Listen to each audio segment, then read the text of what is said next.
안녕하십니까. 수요일 아침 여수 MBC 뉴스투데이입니다. 어제부터 여수 세계박람회 특별법 개정안이 시행되면서 10년 넘게 지지부진했던 박람회장 사후 활용 사업을 여수광양항만공사가 맡게 됐습니다. 지역사회도 항만공사가 주도하는 공공개발에 활용의 뜻을 밝히며 성공적인 사후 활용에 힘을 보태기로 했습니다. 문형철 기자입니다. 여수 세계박람회장 운영 주체가 여수광양항만공사로 바뀐 첫날, 박람회장에는 공사 소속의 엑스포 사후 활용 추진단이 공식적으로 운영에 들어갔고, 기존 박람회 재단도 박람회장 시설을 운영 관리하는 자회사로 새롭게 탈바꿈했습니다. 항만공사는 우선 올해 25억 원을 들여 노후 시설을 정비하고 이벤트와 홍보에도 4억 원의 예산을 투입하기로 했습니다. 또 내년 초부터는 박람회장을 구체적으로 어떻게 개발할지 청사진을 그리기 위한 용역에 들어갈 계획입니다. 협의체를 먼저 구성을 하고 그 협의체를 통해 가지고 마스터 플랜을 어떤 방향으로 그리고 어떠한 내용들을 담을지를 먼저 사전에 기초조사 용역을 시행을 하고, 용역은 1년 반에서 2년 정도가 소요될 예정인데, 항만공사는 첨단 도시와 친환경, AI 개념을 접목해 박람회장을 남해안의 핵심 거점으로 만들겠다는 각오를 밝혔습니다. 남해안을 총괄하는 중심지가 될 것이고, 또 세계에서 크루즈를 통해서 여객들이 올 거고, 그렇게 되면 반드시 황금알을 낳는 거위가 될 것이다. 여수 지역 20여 개 단체는 항만공사가 주도하는 박람회장 개발을 환영한다며 성공적인 사후 활용을 위해 힘을 보태겠다고 밝혔습니다. 이와 함께 박람회 정신을 계승할 수 있는 사업 계획을 수립하고 지역사회의 참여를 보장할 것을 주문했습니다. 근시안적 경제 논리로 인한 난개발, 행정 편의 사업을 경계하고 남해안 해양 거점화를 목표로 공공적 개발에 주력하라. 박람회 폐막 10년여 만에 새로운 출발점에 선 사후 활용. 항만공사는 다음 달 중순 박람회장 인수식과 비전 선포식을 열고 성공적인 사후 활용 사업에 대한 의지를 다시 한번 밝힐 계획입니다. MBC 뉴스 문형철입니다. 여수시가 여수 낭만버스 야간 테마 코스인 시간을 달리는 버스커의 운영에 들어갔습니다. 여수시는 지난 12일을 시작으로 매주 금, 토요일 저녁 7시 30분부터 2시간여 동안 이순신 광장을 출발해 돌산대교와 거북선대교 등 지역의 야간 명소를 돌며 뮤지컬과 버스킹을 포함한 문화 콘텐츠를 즐길 수 있는 여수 낭만버스 시간을 달리는 버스커의 운행에 들어갔습니다. 시는 시간을 달리는 버스커가 기존 시티투어 방식에서 벗어나 다양한 문화 콘텐츠가 결합된 차별화된 관광 콘텐츠로 각광받고 있다고 밝혔습니다. 순천시가 정원박람회 홍보와 관광 활성화를 위해 웹드라마를 제작했습니다.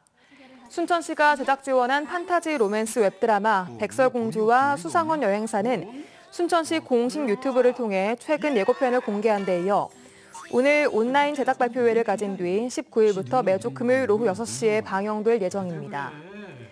이번 웹드라마는 시공을 초월한 능력자 백설이 의리 있고 순진한 순천 청년 3명을 만나 순천 여행을 하며 벌어지는 이야기를 그린 판타지 로맨스물입니다. 남해안 일대에서는 요즘 돌고래 하나인 상괭이가 자주 출몰하고 있습니다.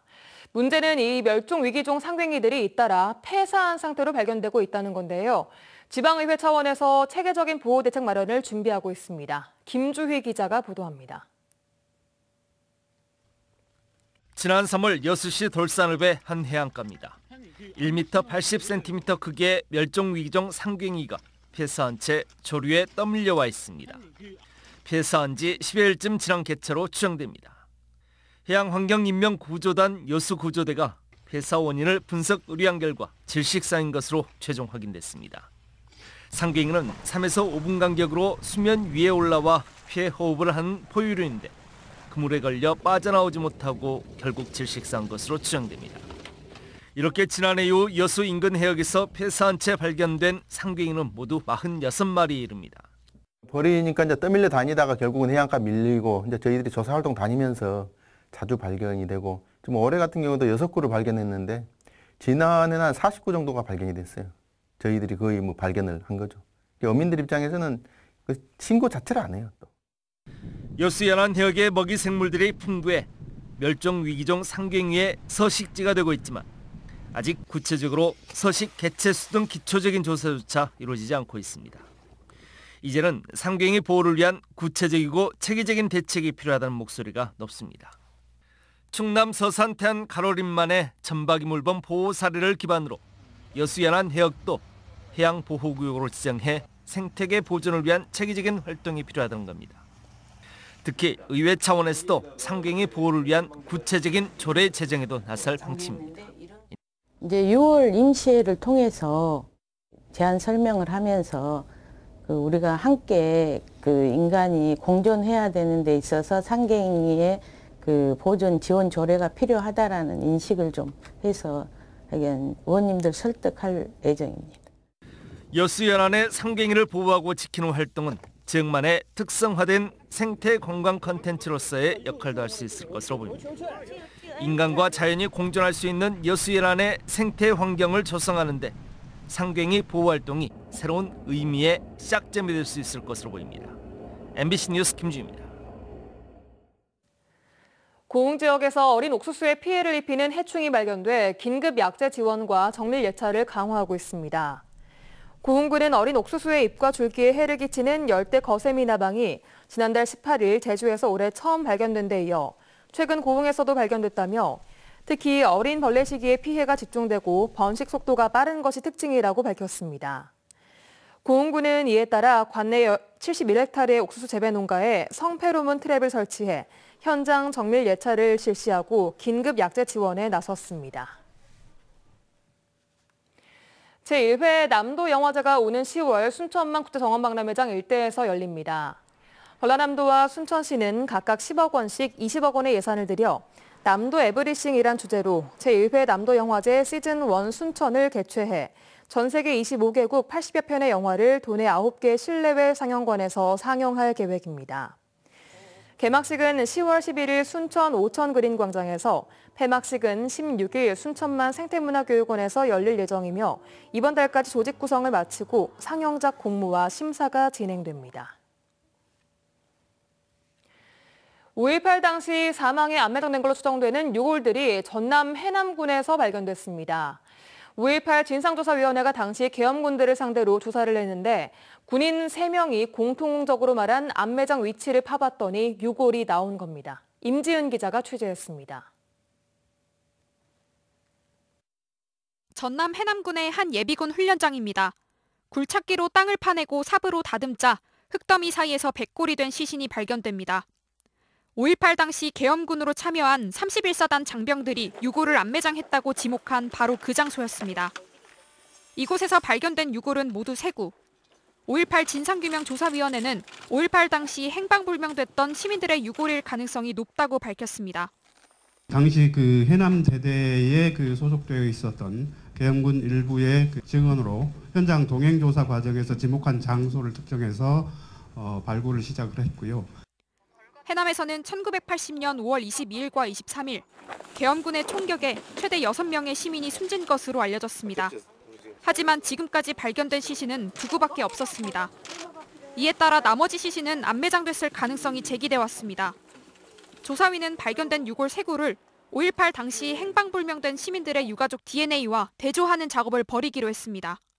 우리가 주목했던 것은 제보자 3사람의 증언이 일치하고 있고 매장 위치, 매장 방식과 형식, 매장 기수가 다 일치했습니다.